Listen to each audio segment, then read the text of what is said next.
बीच में हमारे परम आदरणीय सम्माननीय श्री आदम सिंह यादव जी जोधपुर 2 मिनट आप भगवान के चरणों में जो भी आप अपना वक्तव्य देना चाहते हैं आपका स्वागत है। बोलिए भागवत भगवान की जय हो।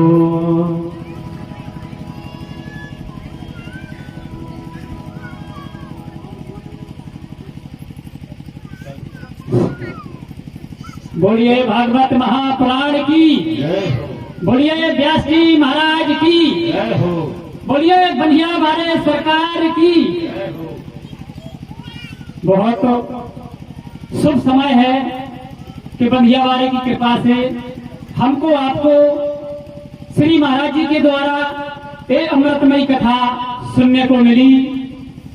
कथाएं तो बहुत सुनते हैं लेकिन वास्तविक महाराज जी अच्छी क्रम से और लेके जो कथा सुना रहे हैं सभी को बहुत अच्छा लग रहा है। और अभी महाराज जी बता रहे थे कि प्रयागराज में 12 साल बाद कुंभ आता है, लेकिन ये पर्व 144 साल बाद आया।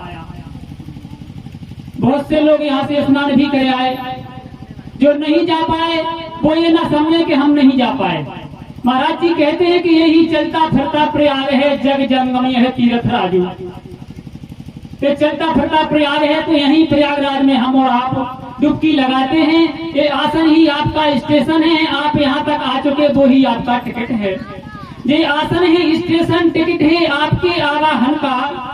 ये आसन है ककरोठा में इलाहाबाद जाने का स्टेशन, और टिकट है आपके आवाहन का। जा धूप और बत्ती को धुआं देत लगत नहीं देर है। जा ज्ञान श्री गाड़ी में बैठिए निशंक हो, जा ज्ञान श्री गाड़ी में बैठिए निशंक हो। जपिए हरि नाम जासे लगत नहीं ठेल है। महाराज जी कहते हैं कि जे भैया जे बहनन को झूठो भरोसो, जे भैया जे बहनन को झूठो भरोसो केवल विश्वास राख इनको। जे भैया जे बहनन को झूठो भरोसो केवल विश्वास राख इनको।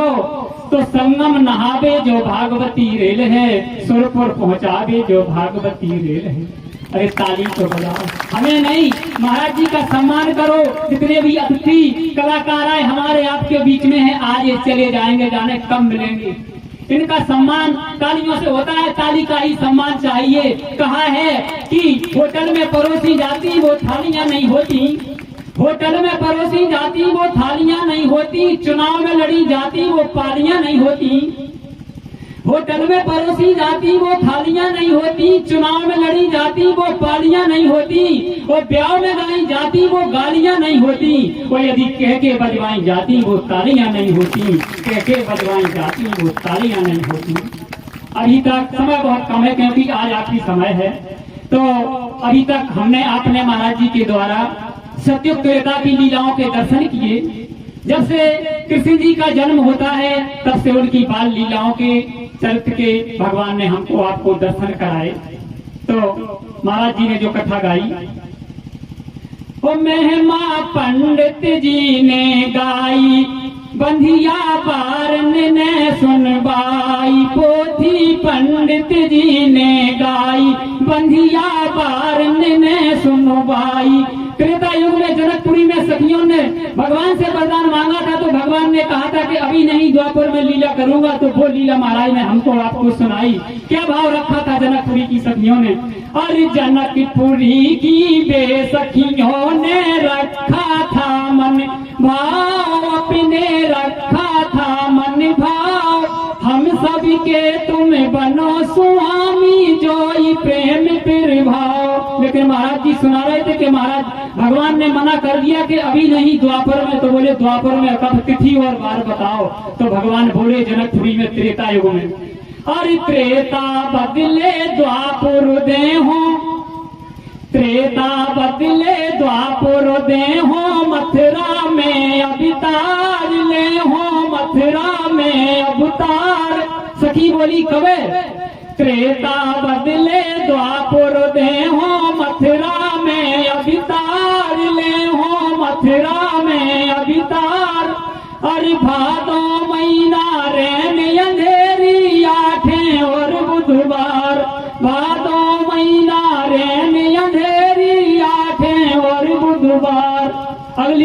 बोले महाराज की करूंगा, बोले तिथि बताओ।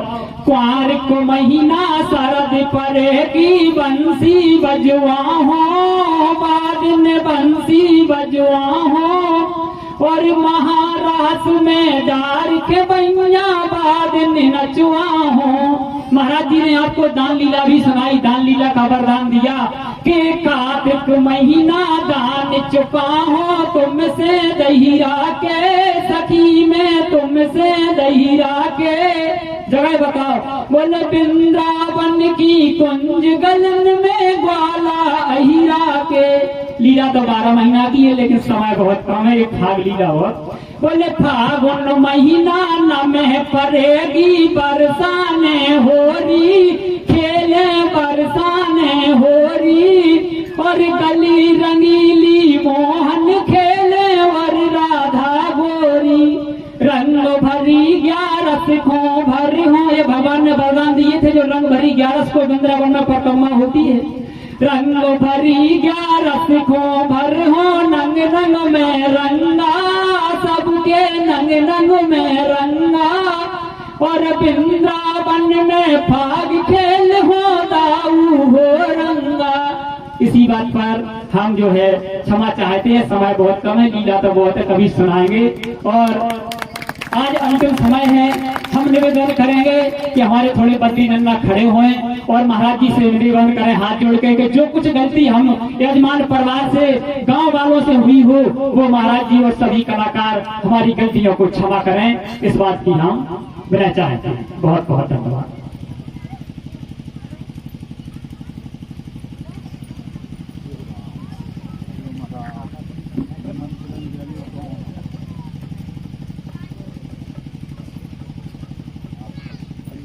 हमें चाहते हैं कि नन्ना 2 शब्द आप नहीं देखिए, आप इस परिवार के ज्येष्ठ हैं, आप हम अपने अंदाज से आपसे भी बड़े भी हो सकते हैं, लेकिन कुछ अपने द्वारा कुछ बच्चों को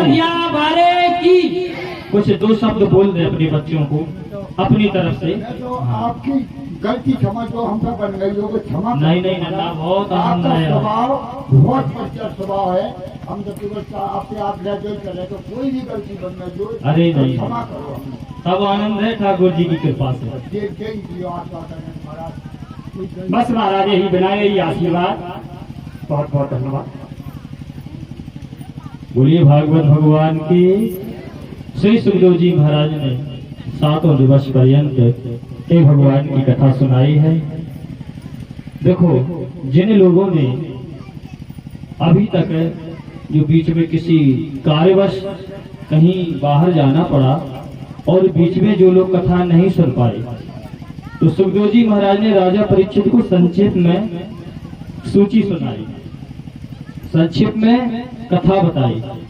उस कथा को यदि आप लोग अपने मन को एकत्रित करके और भाव से सुन लोगे ना, तो आपको 7 दिन की कथा श्रवण करने का फल प्राप्त हो जाता है।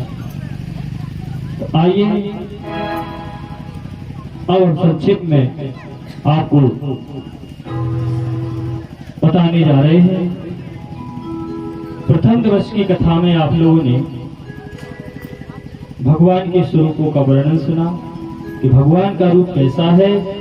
सच्चिदानंद रूपाय, भगवान का स्वरूप सत्य, चित और आनंद स्वरूप है। सत्य किसे कहते हैं? जो सत्य है वो तो सत्य ही है, वही सत्य स्वरूप परमात्मा है। चित कहते हैं प्रकाश को, और परमात्मा को प्रकाश लेने की आवश्यकता नहीं है, स्वयं वो प्रकाशवान है, जो स्वयं सूर्य और चंद्रमा को प्रकाश देते हैं। और आनंद, आनंद संसार में नहीं मिलता है भक्तों। संसार में आपको मिलेगा सुख और दुख।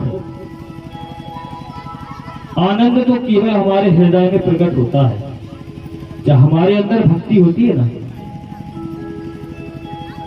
तो हम भगवान की लीलाओं का चिंतन करते हैं, भगवान के बारे में सोचते हैं, तो वो आनंद की बूंद जब हमारे अंदर छलकती है ना, तो संसार की भूख प्यास भी भूल जाती है। भक्ति नारद संवाद नारद जी द्वारा ज्ञान वैराग्य को जगाने का प्रयास किया।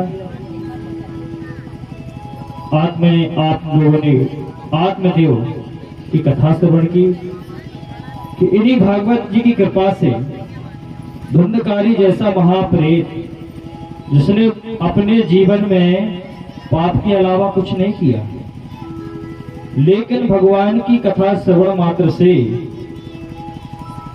वो प्रेत रूप से छूट करके और भगवान के वैकुंठ का अधिकारी पार्षद बन गया। भागवत की सप्ताह विधि शौनकादि ऋषियों ने प्रथम स्कंद में शौनकादि ऋषियों ने सूत जी से प्रश्न किया। भगवान के 24 अवतारों की आपने कथा भी सुनी। इन्हीं 24 अवतारों में प्रभु की लीला गाई गई। इन्हीं अवतारों में भगवान के भक्तों की महिमा गाई गई। नारद जी ने की पूर्व जन्म की कथा, व्यास जी महाराज ने भागवत जी को प्रकट किया। अश्वत्थामा द्वारा द्रौपदी के पुत्रों को मारा जाना, प्रभु के द्वारा परीक्षित की गर्भ की रक्षा,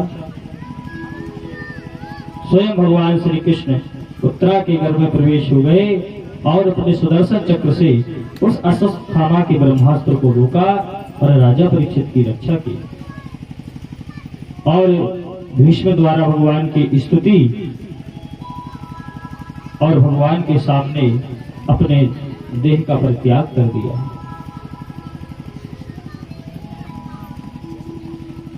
आप लोगों ने राजा परीक्षित और कलयुग का वातावरण,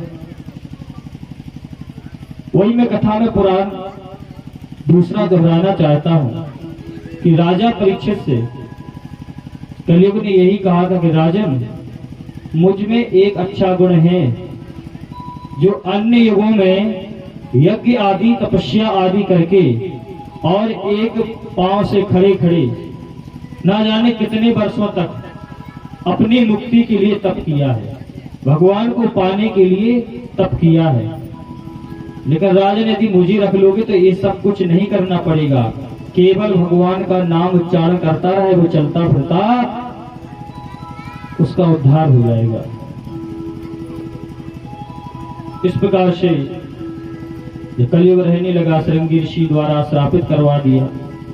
श्रृंगी ऋषि ने कहा कि 7वें दिन तुम्हारी तक्षक नाग की काटने से मृत्यु होगी, क्योंकि राजा ने वो मरा हुआ सर्प सभी ऋषि की गली में डाल दिया।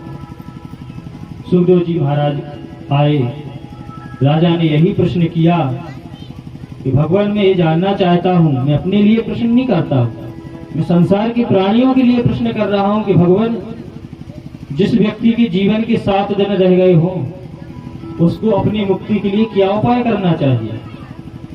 इन बच्चों को शांत करो। ए बेटा, बैठ जाओ।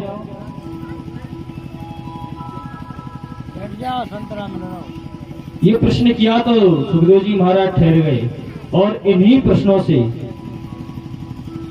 भगवान सुखदेव ने संपूर्ण भागवत की कथा सुनाई।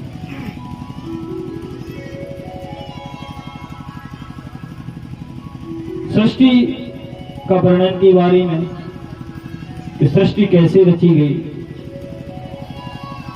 फिर आगे उद्धव जी द्वारा बाल चरित्रों का वर्णन, मैत्री मुनि द्वारा विदुर जी का संवाद हुआ और ब्रह्मा जी द्वारा भगवान की स्तुति और 10 प्रकार की सृष्टि का वर्णन हुआ। द्वितीय का गर्भधारण और हिरण्याक्ष और हिरण्यकश्यप का जन्म हुआ। तो हिरण्याक्ष का 12 भगवान के द्वारा उद्धार हुआ और हिरण्यकश्यप का नरसिंह भगवान के द्वारा उद्धार हुआ। देवहूति और कर्दम जी का विवाह हुआ, जिनके गर्भ से अनसुईया जैसी तपस्विनी माताओं ने जन्म लिया। अत्रि महामुनि जैसे तपस्वी महर्षि जिनके दामाद बने।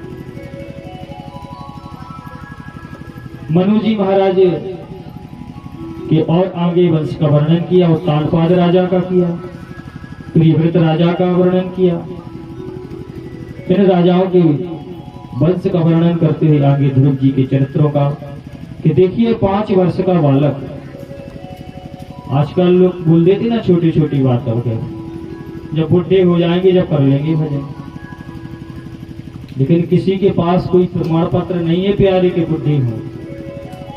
सांसारिक काम करो, लेकिन जैसे अपने मुंह से गाली बकते हो, गालियों की जगह अगर राम राम बोलने लगोगे, श्री कृष्ण बोलने लगोगे, तो प्यारे आजकल जितने कष्टमय जीवन भोग रहे हो वो जीवन भोगना नहीं पड़ेगा, लेकिन भगवान के नाम की जगह गालियां बकते हो, अपने मुंह को अशुद्ध करते हो, आप अपवित्र करते हो।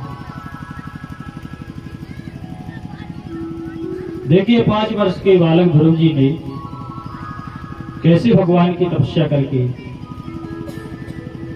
प्रभु को प्राप्त कर लिया। आगे प्रहलाद जी महाराज ने कैसे कष्ट सहे भगवान को पाने के लिए। इस प्रकार से आगे चल के अजामिल जैसा ब्राह्मण हुआ, यमराज के दूतों को और भगवान के पार्षदों को आपस में चर्चा करते हुए जब सुना तो सब कुछ वो त्याग करके भगवान के चरणों में लीन हो गया। आपने समुद्र मंथन आदि की भी कथा सुनी, राजा बलि की आदि कथा सुनी, 52 भगवान के अवतार की भी कथा सुनी, फिर आगे चल करके सूर्यवंशी राजाओं का चरित्र और भगवान श्री राम के चरित्रों का वर्णन सुना।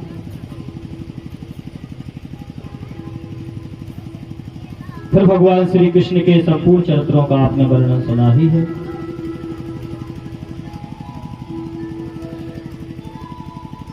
अब सुखदेव जी महाराज राजा परीक्षित को अंतिम उपदेश देते हैं। राजन, मैं तुमसे पूछना चाहता हूं कि मरता कौन है? तुमने अब तक कथा सुनी है, तो ये बताओ कि मरता कौन है? राजा परीक्षित नेत्रों में आंसू भर के बोले, भगवान, शरीर मरता है, आत्मा नहीं मरती। सुखदेव जी ने कहा, राजन तो तुम कौन हो? महाराज हम आत्मा हैं, शरीर नहीं है। ये पंच तत्व से बना है शरीर, और मुझे ये शरीर कर्मों के आधार पर मिलता है।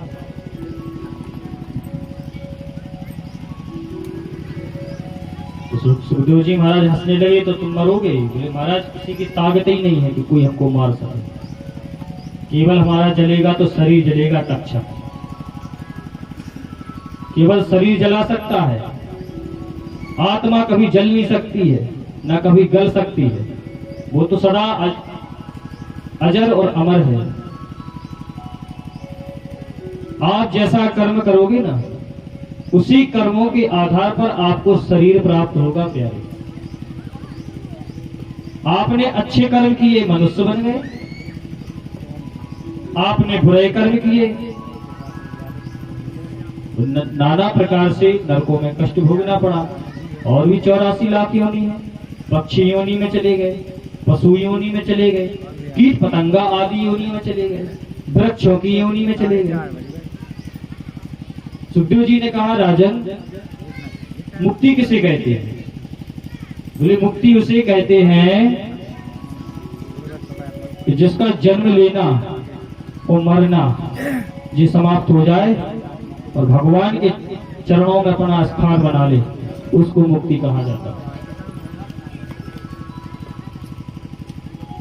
तुलसी बाबा भी कहते हैं, बड़े भाग मानुष तन पावा, सुर दुर्लभ सद ग्रंथन गावा। महाराज मनुष्य शरीर पाकर के इंद्रादि देवता भी कहते हैं कि प्रभु यदि मुझे मनुष्य बनाओगे तो मुझे भारत जैसी भूमि पर जन्म दे देना। तो हम मनुष्य जन्म पाकर के यानी मुक्ति के निकट हैं। भगवान ने हमको अकल भी दी, बुद्धि भी दी, करने की शक्ति भी दी, फिर भी इस मनुष्य दुर्लभ मनुष्य जीवन पाकर के फिर भी हम भगवान की भक्ति से, भगवान के भजन से कितने दूर चले जा रहे हैं। और जब मर करके जाता है तो यमराज जी कहते हैं, मूर्ख, तू मुक्ति के निकट पहुंच गया, तुझे मनुष्य जीवन मिला और मनुष्य जीवन पाकर के तूने पशुमय जीवन बता दिया। अरे खाना पीना भिष्टा आदि निकालना तो पशु भी जानता है। उसी प्रकार के केवल तू अपने पेट भरने में लगा रहा, लेकिन तूने विचार नहीं किया कि हम पेट तो भर रहे लेकिन किस प्रकार से,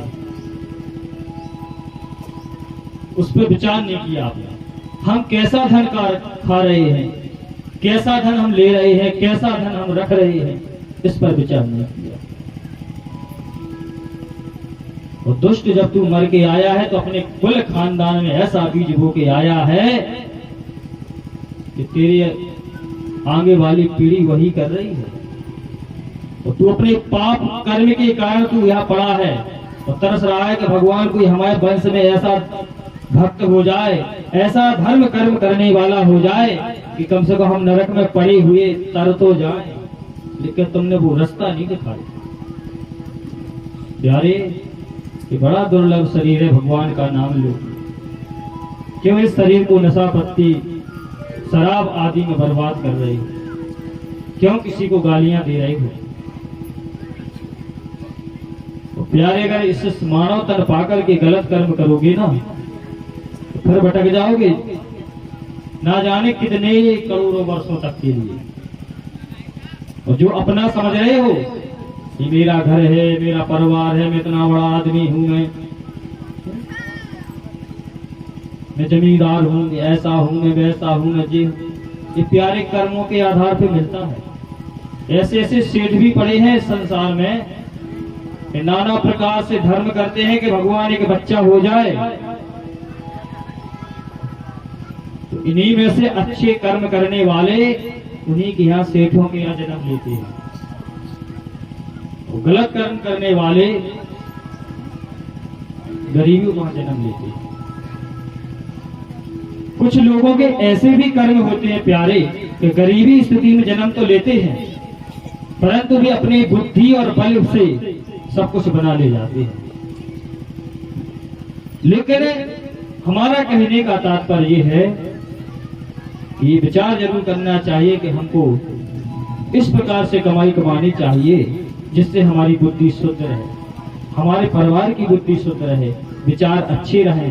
ज्यादातर आए तो हमारी मेहनत का आए, हम बेईमानी से दूर रहें, बेईमानी को ना खाएं। तो जितने लोग बेईमानी बदमाशी का छल कपट का खाते हैं उसका अंतिम समय बहुत बुरा निकलता है।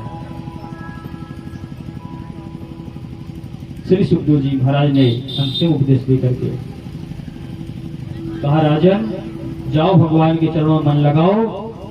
और हमने आपको 7 दिन पर्यंत भागवत की कथा सुनाई है। राजा परीक्षित खड़ी होकर के सुखदेव जी महाराज का पूजन किया और सुखदेव जी महाराज उठ करके जंगल की ओर चले गए। अब वो समय निकट आया, भगवान के चरणों में ध्यान लगाए राजा परीक्षित बैठे हैं और तक्षक नाग देख रहा है कि हम कैसे अपना मौका पा करके राजा को रस लो। तो परीक्षित का पुत्र था जन्मेजय, उसने चारों तरफ सेनाएं लगा दी। सजग रहना, यदि तक्षक नाग हमारे पिता की ओर बढ़े तुरंत अस्त्र शस्त्रों का प्रहार करना। अब महाराज तक्षक नाग सोच रहा है कैसे प्रवेश करूं, कैसे जाऊं, यदि मैं डसूंगा नहीं तो महात्मा जी का वरदान झूठा हो जाएगा। तो वहां से एक माली निकला पुष्पों की माला लेकर के कि जो राजा परीक्षित को हम पुष्प की माला अर्पण कर दें। तो महाराज तक्षक को मौका मिल गया और बिल्कुल छोटा सा कीड़ा का रूप बनाया और उस माला के फूलों में घुस गया। उस माली ने राजा को माला पहनाई और राजा को प्रणाम करके चला गया। महाराज क्या देखा कि सभी के देखते देखते वही तक्षक नाग जो छोटे से कीड़े का रूप बनाया था उस फूल में से निकल करके उसने भयंकर अपना सर्प का रूप रख लिया और जो उसने डसा राजा परीक्षित का शरीर धाय धाय करके जलने लगा। लेकिन उससे पूर्व परीक्षित की जो आत्मा थी ना, वो भगवान के चरणों में लीन हो गई।